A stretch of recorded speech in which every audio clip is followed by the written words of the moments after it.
Euh, Donc, les aléas climatiques, vous avez été témoin d'aléas climatiques graduels ou extrêmes à travers des sécheresses, à travers des inondations qui ont pu impacter vos sites, vos salariés ou votre chaîne de valeur. Et tous les ans, chaque saison qui s'achève, chaque mois qui s'achève, nous illustre la fréquence de plus en plus sévère et récurrente des aléas climatiques. Tout cela, ça a un coût. Ça a un coût humain, cela a un coût financier. Vous avez à l'image, par exemple, le Rhin à sec, c'était lors de l'été 2022. Sachez que lors de l'été 2019, ça s'était également passé. Et on a des coûts des perturbations dans les chaînes logistiques qui peuvent impacter forcément les entreprises, les déstabiliser. Sur cet exemple précis, on a un géant industriel qui faisait part d'une perte de 250 millions d'euros. Les inondations dans le Pas-de-Calais en 2023, c'est 650 millions d'euros. Donc on voit que tout ça, ça a un coût et surtout que ce n'est qu'un début. Puisque les émissions de gaz à effet de serre augmentent chaque année un peu plus, on se dirige vraiment sur une trajectoire où ces émissions s'accumulent et où la hausse des températures, qui va dépendre des émissions futures, va se renforcer. Donc, par rapport à cette lutte contre le changement climatique, il est capital d'agir sur deux piliers. De l'un, la réduction des émissions de gaz à effet de serre, c'est ce qu'on appelle l'atténuation, c'est s'attaquer aux causes du changement climatique. Et ça, c'est indispensable de réduire ces émissions de gaz à effet de serre pour éviter que le climat ne s'emballe encore plus. Mais je serais tenté de dire malheureusement, les effets du changement climatique, les conséquences du changement climatique se voient déjà donc au quotidien et on se doit de s'adapter à ces conséquences pour anticiper des aléas climatiques qui seront de plus en plus sévères et récurrents et pour minimiser ces pertes plus tard. Donc c'est vraiment important d'agir sur les deux tableaux. Alors à quel climat futur s'adapter? euh, la hausse continue des émissions de gaz à effet de serre, notre intoxication générale aux énergies fossiles montre que on va donc vers une hausse une hausse des émissions de gaz à effet de serre continue qui nous emmène vers une hausse de la température avec des continents qui vont se réchauffer plus vite que la moyenne monde et avec un réchauffement en France attendu à plus 2 degrés en 2030, donc 2030 c'est quasiment demain, plus 2,7 degrés en 2050 et plus 4 degrés en 2100.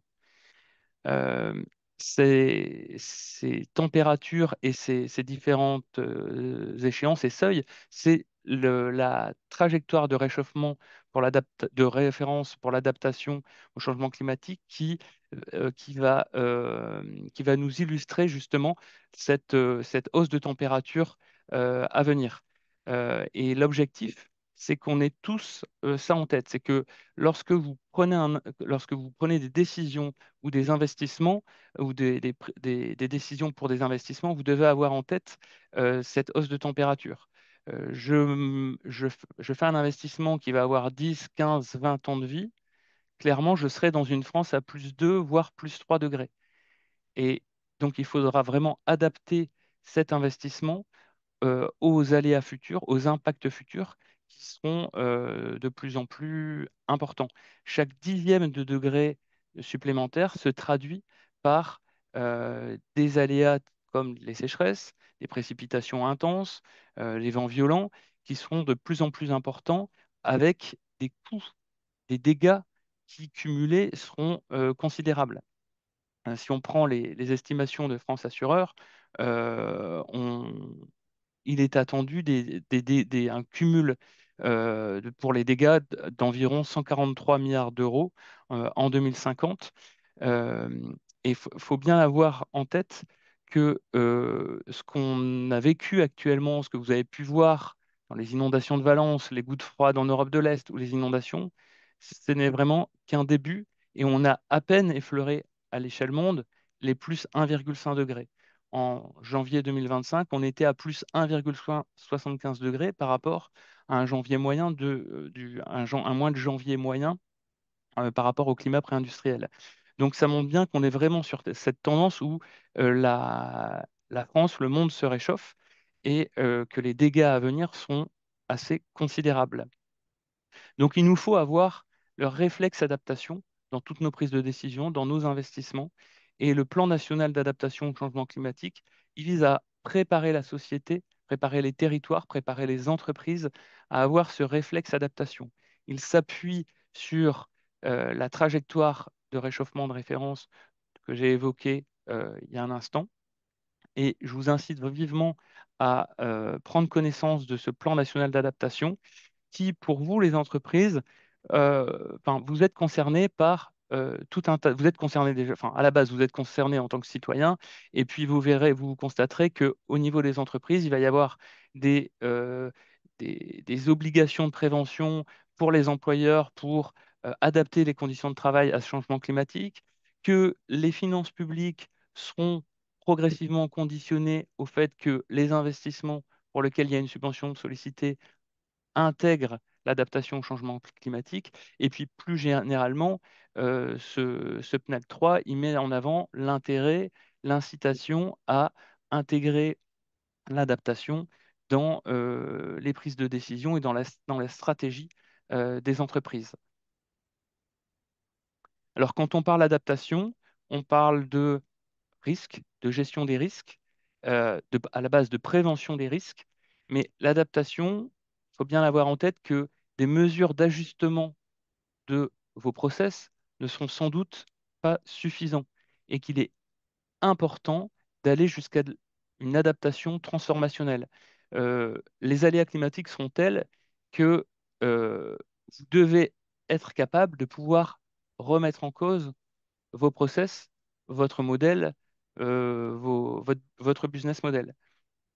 Et donc, c'est vraiment important de challenger régulièrement la stratégie d'adaptation que vous aurez prise, les mesures, afin à chaque fois de s'adapter à ce climat qui change et aux nouvelles données que les scientifiques pourront actualiser et pourront nous produire.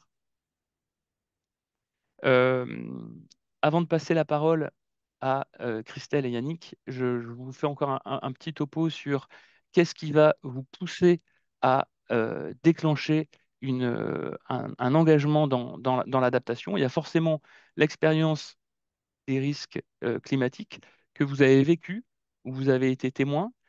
L'incitation réglementaire va aussi vous pousser à vous lancer dans une politique d'adaptation, à l'image de la CSRD ou de ce qu'il en restera, à l'image du, du PNAC 3 ou à l'image d'arrêtés préfectorales liés, par exemple, à la sécheresse ou à l'interdiction de consommer de l'eau dans les régions où on sera en situation de sécheresse. Euh, Vous pouvez aussi avoir des fournisseurs, des investisseurs qui vont vous inciter à montrer que vous avez agi pour être moins vulnérable aux aléas climatiques. Et ensuite, ce qu'on a dans l'enquête qu'on a réalisée, dans les entretiens qu'on a réalisés, on a vu que l'adaptation, finalement, pouvait être aussi un volet d'une politique de gestion des risques ou d'une politique environnementale, une politique de biodiversité. Avant de passer aux outils qui existent, parce que la bonne nouvelle par rapport à tous ces éléments, c'est qu'il existe un tas d'outils et de démarches qui vous permettent de vous engager dans une politique d'adaptation. Et avant de les aborder, je vais donc passer la parole à Christelle et Yannick qui vont vous montrer que euh, on peut déjà agir et que avec des outils bien concrets. Alors, pour continuer sur le besoin d'embarquer les dirigeants et tous les salariés sur le sujet de l'adaptation, on s'aperçoit qu'il faut vraiment de la pédagogie.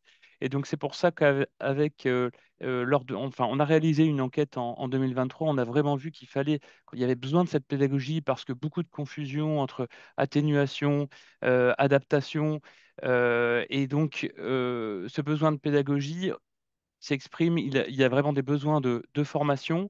Et on a réalisé un guide avec l'appui du ministère et l'association française euh, l'association, excusez-moi, j'ai un trou, l'association française des entreprises pour l'environnement, l'association française EPE, on a réalisé un petit guide basé sur des témoignages et basé sur les grandes étapes du parcours d'adaptation. Comment s'engager dans une démarche d'adaptation. Il y a différentes étapes à respecter. Donc là, avec le témoignage très inspirant de Yannick et de Christelle, on a vu que la partie diagnostic était capitale. Et il y a d'autres étapes également qui existent. Et pour donner envie de s'engager. Lors de notre enquête, les personnes interrogées nous ont indiqué qu'elles avaient vraiment besoin d'être inspirées et elles avaient vraiment besoin d'exemples. Et donc, c'est pour ça qu'on a réalisé un guide. Et Hélène, je vous propose peut-être de passer la petite vidéo du guide qui récapitule son contenu, si techniquement c'est possible. Oui, je vais Et, partager mon écran et et euh, ensuite, j'embrayerai sur les quelques outils qui permettent aux entreprises de s'engager dans un parcours d'adaptation.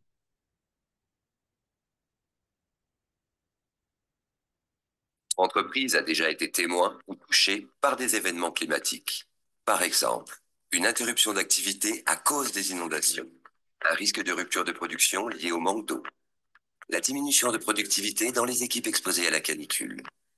Tout cela engendre des pertes économiques. Vous avez peut-être mis en place des actions ponctuelles pour y répondre, mais vous vous inquiétez pour la pérennité de vos activités et pour votre chaîne de valeur face aux impacts du changement climatique qui se renforceront dans les années à venir. Vous vous demandez comment vous adapter face à ces changements et vous ne savez pas par où commencer. L'ADEME et l'Association française des entreprises pour l'environnement, en lien avec le ministère en charge de la transition écologique, ont créé un guide pour répondre à vos questions et vous permettre d'agir. Car ne pas agir coûtera plus cher. Dans ce guide, 30 témoignages d'entreprises de toute taille et de tout secteur qui se sont lancées. Elles nous disent tout d'eux. Pourquoi et comment elles se sont lancées. Quelles actions d'adaptation elles ont mis en place, avec quels coûts et quels résultats, quels bénéfices elles en ont tirés. Des activités sécurisées grâce aux économies d'eau, des coûts évités grâce aux économies d'énergie, moins de turnover grâce à de meilleures conditions de travail, des équipes motivées, un gain de productivité, des liens renforcés avec les partenaires et une meilleure intégration de l'entreprise dans son territoire. Ces témoignages illustrent le parcours d'adaptation complet qui permet aux entreprises d'intégrer les risques climatiques à long terme, de sécuriser, voire de transformer en profondeur leur activité dans un climat qui change. Accédez au guide sur librairie.adem.fr et passez à l'action pour prendre les devants face au changement climatique. Merci Hélène. Je vous propose de visualiser la suite du diaporama.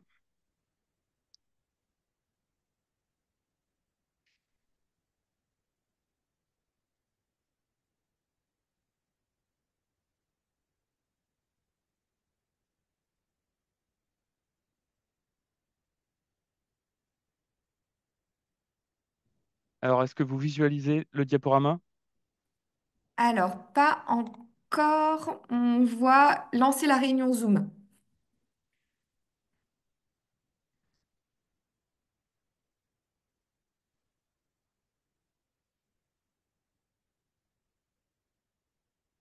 Alors, excusez-moi.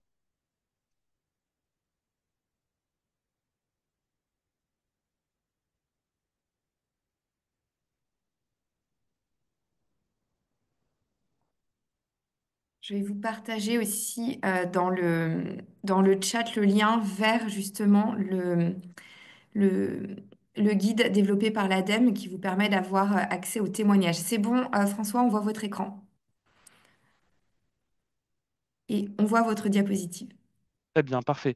Donc, ce qu'on a constaté dans notre enquête, c'est que les entreprises souvent se lançaient dans des actions d'adaptation au changement climatique, mais c'était des actions ponctuelles qui n'étaient pas forcément intégrées dans un parcours d'adaptation complet qui se compose de différentes étapes. Et ces actions ponctuelles, elles sont souvent limitées, elles vont pas engager l'entreprise dans un parcours d'adaptation complet où il pourra visualiser quelles sont ces vulnérabilités oui, et grâce à, quand on met le point sur ces vulnérabilités, quand on fait un diagnostic de vulnérabilité, vous l'avez vu avec le témoignage de la papeterie, c'est vraiment un élément phare pour inciter la direction, le ou la dirigeante de l'entreprise à agir. Et donc, ce diagnostic de vulnérabilité, c'est vraiment l'une des étapes l'une des étapes clés. Il existe, euh, au niveau de ces étapes, il existe des outils qui vous permettront de vous engager au niveau de l'adaptation au changement climatique. Alors, avant de passer au diag, vous l'avez bien vu, il faut comprendre les enjeux, convaincre. Donc, il y a tout un tas de publis qui existent. Il y a notamment le Centre de ressources sur l'adaptation au changement climatique qui est là. Vous avez la biodiversité, c'est aussi un enjeu capital et on peut s'adapter avec la nature. Il existe le projet Life Artisan qui vous permettra de regarder et de visualiser des initiatives sur ce sujet. Euh, il existe un outil qui va être présenté tout à l'heure, qui est un super outil pour convaincre. Il s'agit des ateliers de l'adaptation.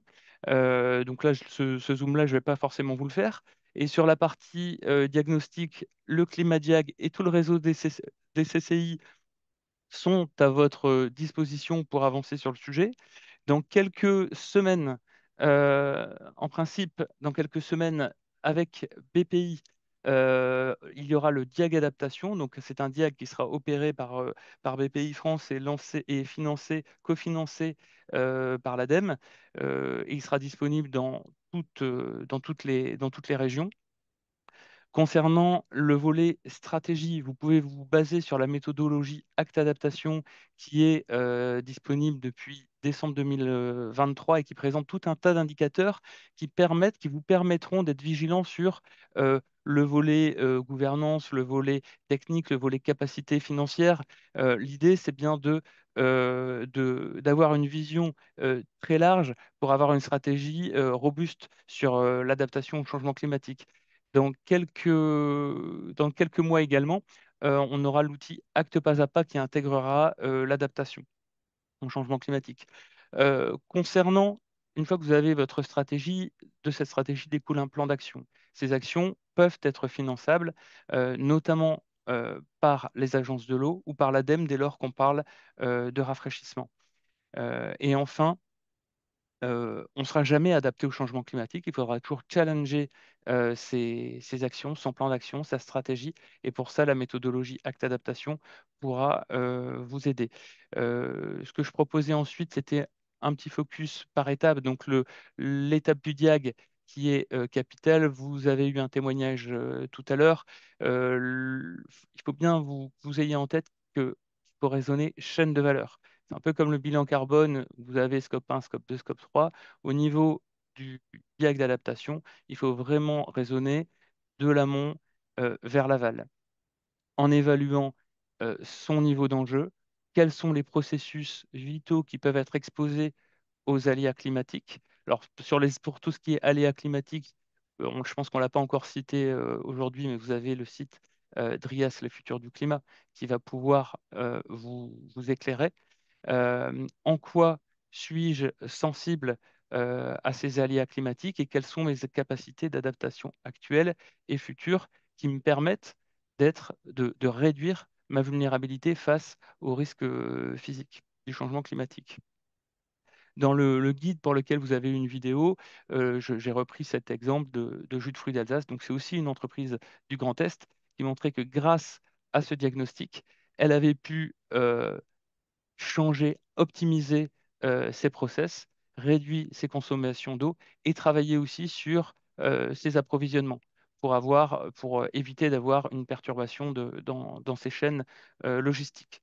Concernant la stratégie, c'est ce que je vous disais tout à l'heure. C'est vraiment important d'être sur une stratégie qui va vous emmener sur une adaptation transformationnelle et de ne pas se cantonner qu'à de la gestion de crise. C'est vraiment important euh, de se dire que on pourrait aller jusqu'à de la relocalisation d'activités ou de transformation d'activités, transformation du business model. Je vous ai mis un lien vers un guide ADEME sur la prise de décision par rapport à l'adaptation au changement climatique qui pourra vous éclairer. Les actions à prioriser pour s'adapter au changement climatique. Donc, elles vont découler de votre plan d'action, mais sachez qu'il y a des actions sans regret qui sont aussi possibles d'être, qui peuvent être déployées. Vous pouvez travailler sur tout ce qui est conditions de travail. Comment adapter l'organisation du travail, la charge de travail. Est-ce que je peux fournir des équipements de protection individuelle? Il y a tout un tas de mesures qui peuvent être rapidement mises en place, qui ne sont pas forcément onéreuses. Vous pouvez vous appuyer sur le document unique des risques, sur le PAPRI Pact. Donc, c'est des documents qui existent et où vous pouvez intégrer la dimension risque climatique dans ces documents. Je vous incite vivement à aller sur le site de l'INRS ils ont tout un tas de documents qui vous permettront d'évaluer les risques les risques pour la santé, pour les conditions de travail, notamment liés au coup de chaleur. Sachez qu'à partir de 33 degrés, l'INRS considère que ce niveau de température consiste un risque pour les salariés. Je l'ai évoqué tout à l'heure, euh, biodiversité et adaptation, c'est deux sujets extrêmement liés. Sur tout le panel de solutions à mettre en place, il existe des solutions d'adaptation fondées sur la nature. N'hésitez pas à aller sur le site du Life Artisan pour en savoir un petit peu plus. On ne parle pas d'adaptation sans parler d'eau, que ce soit en termes de sobriété hydrique, en termes de désimperméabilisation des sols. Cette eau, on en a besoin pour que les services écosystémiques puissent se déployer, puissent fonctionner.